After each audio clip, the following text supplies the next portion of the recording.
18 September, 19 September, 26 September Bangladesh Jamaat Islami, ইসলামী আন্দোলন বাংলাদেশ সহ খেলাফত মজলিস, বাংলাদেশ খেলাফত মজলিস এবং আরও অনেক দল, প্রায় 10 থেকে 12টি দল একই তারিখে একই বিষয়ে সারা বাংলাদেশে জেলা, উপজেলা, কেন্দ্র পর্যায়ে আন্দোলনের ঘোষণা দিয়েছেন। পিআর পদ্ধতির দাবিতে সংখ্যানুপাতিক হারে নির্বাচনের দাবি, জুলাই সনদের আলোকে ত্রয়োদশ জাতীয় সংসদ নির্বাচন হতে হবে। এটা আমরা মনে করি 1 নম্বর সিগন্যাল এবং রাম বামদের জন্য অশনি সংকেত।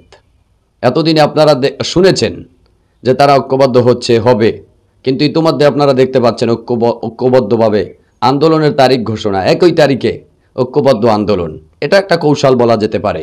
এটা 1 নম্বর সিগন্যাল ধরতে পারেন। 2 নম্বর সিগন্যাল দেখতে পাবেন কিছুদিন পরে, তারপরে 3 নম্বর, 4 নম্বর থেকে পরবর্তীতে টর্নেডো দেখতে পাবেন, ভয়ঙ্কর সিগন্যাল দেখতে পাবেন। এই বাংলার জমিনে আর কোনো চাঁদাবাজিদের জায়গা হবে না। এই বাংলার জমিনে আগামীতে ইসলামী হুকুমাত কায়েম হবে।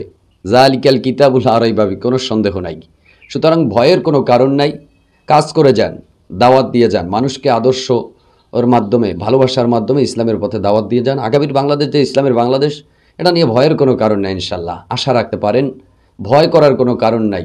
আল্লাহ তাখাফু, আল্লাহ বলেছেন তোমরা ভয় পেও না, ওয়ালা তাহজানু, তোমরা পেরেশান হইও না, অবশিরু বিল জান্নাতিল্লাতি কুনতুম তুআদুন, ভয়ের কোনো কারণ নাই। লা তাকনাতু মির রাহমাতিল্লাহ, আল্লাহ বলেছে তোমরা নিরাশ হয়ে যেও না। সুতরাং কাজ করেন, একজন ইসলামপন্থী আরেক ইসলামপন্থীর সঙ্গে ভালো মোহাব্বত রাখেন, যারা দেশের পক্ষে, ইসলামের পক্ষে, জনগণের পক্ষে, শান্তির পক্ষে, তাদেরকেও বুকে টেনে নেন, তাদের সঙ্গে সুসম্পর্ক রাখেন।